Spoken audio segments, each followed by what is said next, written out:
Hello coders, আসসালামু আলাইকুম। Assembly ল্যাঙ্গুয়েজের second video টিউটোরিয়ালে আপনাদেরকে ওয়েলকাম করছি। আমি রাফাত। আমরা গত পর্বে দেখেছিলাম যে ইউজারের কাছ থেকে একটা ইনপুট নিয়ে কীভাবে প্রিন্ট করতে হয়। আজকেও আমরা অলমোস্ট একই কাজ করব, কিন্তু আজকে প্রিন্টটা করবে নিচে লাইনে। লাইক আমরা যদি আগের কোডটা আবার রান করে দেখি, যদি 5 ইনপুট নেই তো সে 5টা পাশেই প্রিন্ট করে দেখাচ্ছে, কিন্তু আমরা চাচ্ছি যেন 5টা সে পাশে প্রিন্ট না করে নিচে প্রিন্ট করে। তো নিচে প্রিন্ট করার জন্য আসলে কী করতে হয় আমাদের? দুইটা 5-এর মাঝখানে যদি আমরা নিউ লাইন নিয়ে নিই তো সে পরের 5টা নিচে প্রিন্ট করবে। লাইক কোডে যাই, তার মানে দুইটা ফাংশনের মধ্যে ইনপুট ফাংশন আর আউটপুট ফাংশনের মাঝামাঝি যদি আমরা একটা নিউ লাইন ডিসপ্লে করি তাহলে সে পরের 5টা নিচে প্রিন্ট করবে। ওকে, এখন নিউ লাইনের জন্য কী করতে হবে আমাদের? একটা প্রিন্ট ফাংশন লিখি, এইচ টু ডিএল এর মধ্যে এমন কিছু রাখতে হবে যেটাতে কিনা সে নিউ লাইন প্রিন্ট করে। এখন ডিএল এর মধ্যে কী রাখবো এটা জানার জন্য আমাদের যেতে হবে অ্যাসকি কোডের মধ্যে। এখানে অ্যাসকি কোডের মধ্যে গিয়ে দেখলাম যে নিউ লাইন মানে হচ্ছে 10।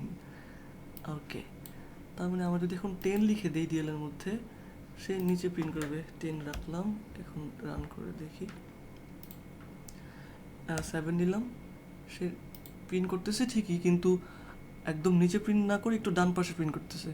সো সে ডান পাশে কেন করতেছে আর বাম পাশে করার জন্য আসলে কী করতে হবে সেটা এখন আমরা দেখব। ডিএলের মধ্যে এমন কিছু রাখতে হবে যেটার জন্য আসলে সে বামে প্রিন্ট করে। ওকে, ডিএলের মধ্যে কী রাখবো এটা জানার জন্য আমাদের আবার যেতে হবে অ্যাস্কির মধ্যে। অ্যাস্কির মধ্যে গিয়ে দেখলাম যে create, what is create? Create হচ্ছে carriage return, C for carriage আর আরইটি মানে হচ্ছে রিটার্ন। ক্যারিজ রিটার্নের ডেসিমেল হচ্ছে 13। সো এখন 13 এখানে রেখে দেখি আসলে ক্যারিজ রিটার্নটা কী কাজ করে। 13 দেখলাম, এখন প্রিন্ট করে দেখি। 9 নিলাম, এইবার এটা আসলে ঠিকঠাক প্রিন্ট করতেছে। তার মানে আমরা যেটা চাইছিলাম করতে সেটা হয়েছে।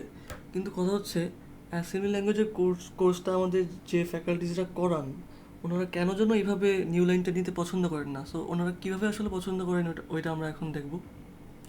লাইক আমরা এখন এখানে 10 আর 13 নিয়ে আসলে ডেসিমেল ভ্যালু নিয়েছি। সো এখানে যদি আমরা অ্যাস্কিতে যাই,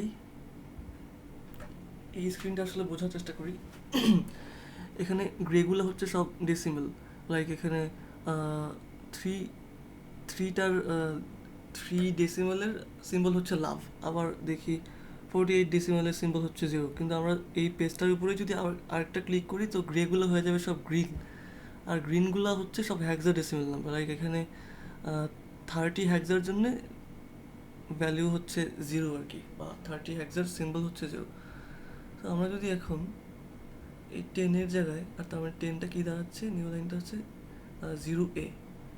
ওকে, আমরা 10টার জায়গায় যদি 0A লিখে দিই, আর এইখানে যদি আমরা 13-এর জায়গায় 13-এর হেক্সাডেসিমালটা কী দেখে নিই, 0D। ওকে, 13-এর জায়গায় লিখে দিলাম 0D। এখন তার প্রিন্ট করার কথা, কিন্তু কথা হচ্ছে এই ভ্যালুগুলো যে হ্যাক্সা, এটা বোঝানোর জন্য আমাদের এখানে একটা এইচ লিখতে হবে।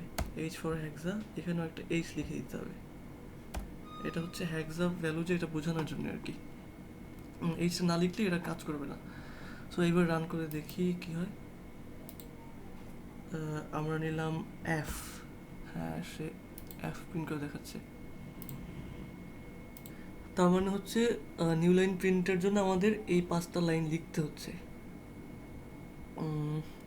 তো একটা কমেন্ট করে দিই এখানে, নিউ লাইন।